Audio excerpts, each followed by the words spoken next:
కష్టాలు అన్నటివి ఎల్లకాలం ఉండవు. ఎవరికి ఏ కష్టం వచ్చినా కూడా నా కథ గుర్తు తెచ్చుకోండి.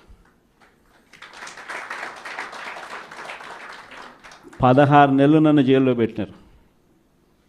నా మీద కేసులు వేసింది కూడా మళ్ళీ ఎవరో కాదు, అటు కాంగ్రెస్ ఇటు తెలుగుదేశమే.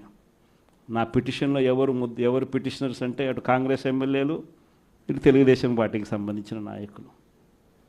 కేవలం రాజకీయంగా ఎదుగుతున్నాను అని ఒకే ఒక కారణంతో దొంగ కేసులు బనాయించారు. 16 నెలలు జైల్లో పెట్టినారు. కానీ ఏమైంది? బయటికి రాలా? ముఖ్యమంత్రి కాలా?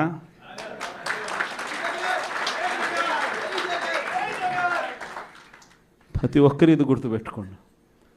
ఎవరికైనా ఇంతే. మహా చేస్తే వీళ్ళు ఏం చేయగలుగుతారు? దొంగ కేసులు పెడతారు,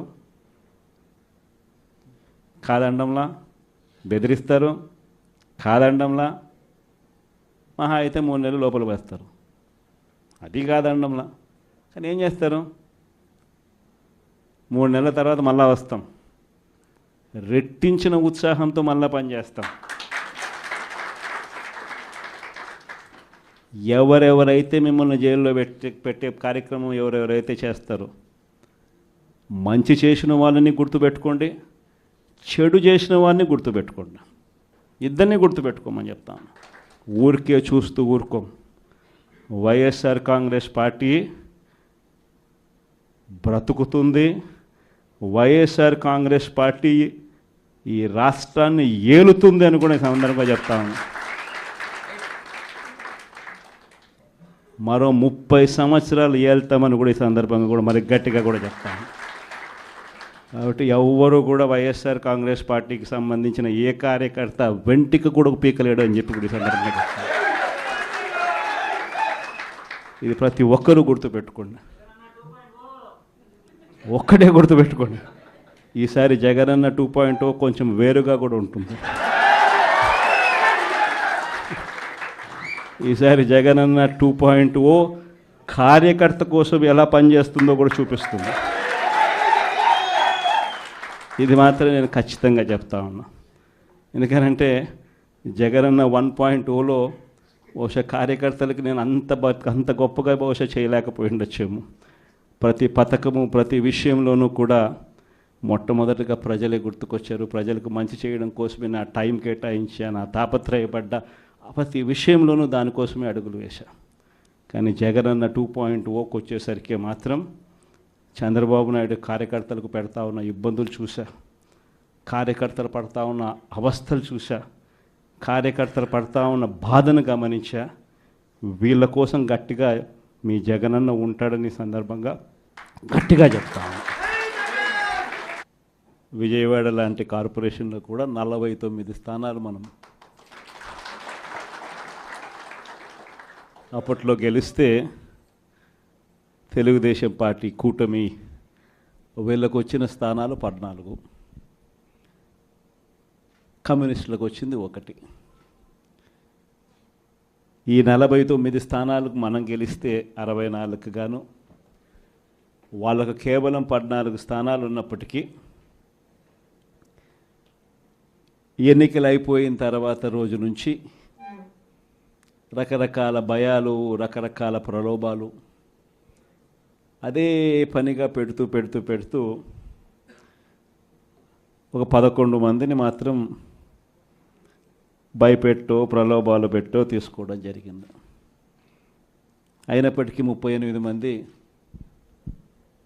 నిఠారుగా నిలబడ్డారు అని చెప్పడానికి గర్వపడతాను. ఎవరైతే ఇబ్బందులు పడుతున్నారో వాళ్ళు వచ్చి వాళ్ళ తాలూకా అర్జీలు ఇచ్చి ఇక్కడ ఉన్నటువంటి ఎవరైతే ఇక్కడ ప్రజాప్రతినిధులు ఉంటారో వాళ్ళు ఇక్కడ ఉన్నటువంటి అధికారులకి వెంటనే ఫోన్ చేసి చెప్పడం కానీ, లేదంటే వాళ్ళ తాలూకా ప్రాబ్లం ఏదైతుందో అది రాసుకొని తెలియజేయటం అనేది మొదటి నుంచి ఈ ప్రజా దర్బార్లో అలవాటు పడ్డాం. అది చేసుకుంటూ వెళ్తున్నాం. ముఖ్యంగా నిన్న అబద్ధాల్లో ఆస్కార్ అవార్డు తీసుకున్న సైకో జగన్మోహన్ రెడ్డి నిన్న ఒక ప్రెస్ మీట్ పెట్టాడు. ఆయన ఆ ప్రెస్ మీట్లో 2.0 అంటే యాక్చువల్గా పిచ్చి జగన్మోహన్, సైకో జగన్మోహన్, దానిలో 2.0 జగన్మోహన్ అంటే ఒకసారి ఆలోచించండి. అంటే పిచ్చి ఏ రేంజ్లో ఉంది, సైకో ఏ రేంజ్లో ఉంది అనడానికి 2.0 సైకో జగన్మోహన్ రెడ్డి. ఇప్పుడు ఎందుకనంటే అతనే ఒప్పుకుంటున్నాడు, 5 సంవత్సరాలు నేను ఎవరిని కలవలేదు, 5 సంవత్సరాలు నేను ఎవరి ముఖం చూడలేదు, 5 సంవత్సరాలు కనీసం ప్రజాప్రతినిధులతో మాట్లాడలేదు, 5 సంవత్సరాలు కార్యకర్తలను పట్టించుకోలేదు, 5 సంవత్సరాలు కేవలం డబ్బులు దోచుకోవడంలోనే నేను దృష్టి పెట్టి ఉన్నాను.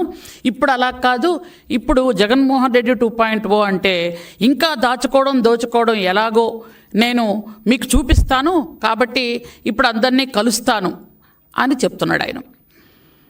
అసలు అతనికి నాకు తెలిసి మతి సరిగా పనిచేయదు. ఎందుకనంటే ఆయన ఆత్మలతోని వాళ్ళ నాన్నతోని మాట్లాడుతూ ఉంటాడు. మనకెప్పుడు తెలిసిన విషయమే, ఎందుకంటే గత చాలా సంవత్సరాలుగా మనం వింటున్నాం, చూస్తున్నాం. అయితే ఆయనకి ఏంటంటే 4 సార్లు ముఖ్యమంత్రి చేసిన అభివృద్ధి సంక్షేమాన్ని 2 కళ్ళు ముందుకు తీసుకెళ్తున్న పరిపాలనా దక్షుడిగా పేరు పొందిన శ్రీ గౌరవ ముఖ్యమంత్రి వర్యులు నారా చంద్రబాబు నాయుడు గారిని విమర్శిస్తున్నాను అని కూడా ఒంటి మీద తెలివి లేకుండా మతి భ్రమించి మాట్లాడుతున్న ఒక మనిషి, మానసికంగా పూర్తిగా జబ్బు పడిపోయిన మనిషి గురించి మాట్లాడాలంటే నాకు జాలేస్తుంది యాక్చువల్గా. అసలు ఏమని మాట్లాడాలి అర్థం అవడం లేదు. ఎందుకనంటే ఆ పాపం ఆ మందులు పనిచేయడం లేదేమో అని నాకు చిన్న అనుమానం కూడా ఉంది. లండన్లో తెచ్చుకునే మందులు పనిచేయడం లేదు, పోను సరే ఇంక వేరే హాస్పిటల్కి వెళ్ళాలంటే డబ్బులు లేవేమో, కానీ నేను ఒక పని అయితే చేయగలుగుతాను. ఆయన కోసం రికమెండ్ చేసి సీఎం రిలీఫ్ ఫండ్ నుంచి కొంత డబ్బులు ఇప్పించే ఏర్పాటు చేస్తాను, కొంచెం మంచి డాక్టర్ దగ్గర చూపించుకుంటే బాగుంటుందని నేను అనుకుంటున్నాను. ఎందుకంటే పాపం వయసు కూడా చిన్నది అంటున్నాడు కదా, ఈ వయసులో పాపం పూర్తిగా మైండ్ పోయింది. మైండ్ పోవడం వల్ల ఆయన చేసిన అప్పులు మనం చేసినట్టుగా చూపిస్తూ ఆయన ఎవరితో మాట్లాడుతున్నాడో మనకు తెలియదు. ఎందుకంటే ఆయనకి యాక్చువల్గా పెద్దలంటే గౌరవం ఉంటుందని మనం ఎప్పుడు అనుకోవడానికి కూడా లేదు. కారణం ఏంటంటే ఒక తండ్రి దాదాపు వయసు అంటే రాజశేఖర రెడ్డి గారి వయసు, చంద్రబాబు నాయుడు గారి వయసు ఇంచుమించు ఒక వయసు ఉన్న తండ్రి లాంటి ఒక మనిషి మీద తండ్రి లాంటి అన్నా కూడా తప్పేనండో. ఎందుకంటే తండ్రి చనిపోతే అక్కడ ఆ శవాన్ని పెట్టుకొని దాని మీద పేలాలు ఏరుకొని అక్కడ రాజకీయం చేయాలనుకున్న మనిషి కాబట్టి పెద్దవాళ్ళంటే గౌరవం ఉంటుందని నేను అనుకోను. అలాగే చిన్నాన్న, ఇంకా చిన్నాన్ని సొంత చిన్నాన్న అంటే తండ్రి తర్వాత తండ్రి, అలాంటి తండ్రిని చంపడంలో మహానుభావుడు పాత్ర ఎంత ఉందో అనేది వాళ్ళ చెల్లె సొంతంగా చెప్పింది. కాబట్టి ఆయనకి పెద్దలంటే భయం భక్తి ఉంటుందని కానీ మనం ఎప్పుడైతే అనుకోవడానికి లేదు. కాబట్టి ఎందుకంటే ఇవన్నీ చూస్తూ ఉంటే మనిషికి మతి పనిచేయట్లేదని క్లియర్గా అర్థమవుతుంది మనకి. ఎందుకనంటే ఏప్రిల్ మేలలో 20,000 కోట్ల రూపాయలు అప్పు చేసినటువంటి ఈ పెద్ద మనిషి అప్పు చేసిన వెంటనే ఎలక్షన్ వచ్చేసింది. ఆ డబ్బులు ఏం చేశారయ్యా మీరు? ఎవరికి పంచారు? తాడేపల్లి కొంపలో వేశారా? తాడేపల్లి కొంప కట్టారా? మీరు యాక్చువల్గా చెప్పాలంటే ఆంధ్రప్రదేశ్లో ఉన్నటువంటి డబ్బంతా గత 5 సంవత్సరాల్లో దాదాపు 20 సంవత్సరాలని ఆంధ్రప్రదేశ్ నెట్టేసి మీరు చేస్తున్న పనేంటి? తాడేపల్లి ప్యాలెస్ కట్టుకోవడం, ప్యాలెస్ చుట్టూ కంచేసుకున్నట్టు పెద్ద పెద్ద గోడలు కట్టుకోవడం, ఎగ్ పఫ్ఫులు తినేయటం, కోట్లాది రూపాయలు ఖర్చు పెట్టి మీరు ఏసీలు వేసుకోవడం, కోట్లాది రూపాయలు ఖర్చు పెట్టి మీ ఇంటికి రోడ్డు వేసుకోవడం, ఇది తప్ప ఏం పని చేశారు చెప్పండి? పోలవరం నిధులు మింగేశారు, అమరావతి నిధులు మింగేశారు, అలాగే డోక్రా మహిళ నిధులు మింగేశారు, చివరికి చిన్న చిన్న గ్రామ పంచాయతీ గ్రామ సచివాలయాల నిధులు కూడా మింగేశారు.